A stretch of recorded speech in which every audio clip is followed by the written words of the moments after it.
L'intérêt de proposer un CFF1 exclusivement réservé aux femmes ou aux jeunes filles, c'est surtout de leur permettre de mettre un premier pied dans la formation, où elles sont entre elles, on a un climat de confiance, où elles n'ont pas la peur, en tout cas l'appréhension d'être jugées par le reste du groupe.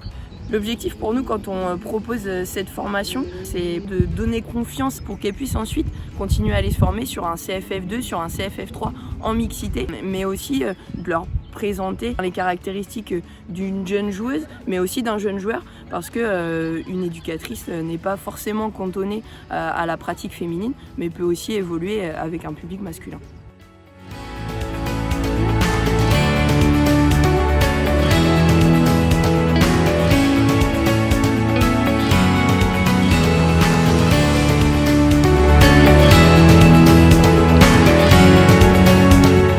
CFF1, déjà ça nous a permis d'avoir plusieurs côtés de la pédagogie. Les procédés qu'on peut faire dans une séance, donc on a exercice, jeu et situation.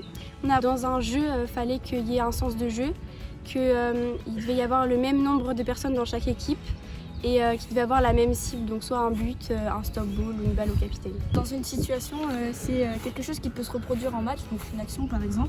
C'est deux cibles différentes pour chaque équipe et ils ont pas le même nombre aussi. En dernier, c'est l'exercice. Donc là, on a appris qu'il fallait bien cibler sur une chose, par exemple la conduite de balle, et que c'était répété à chaque fois la même action. Je suis vraiment très heureuse de savoir que vous passez cette formation.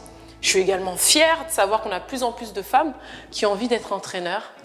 Et j'espère en tout cas un jour vous revoir sur les terrains.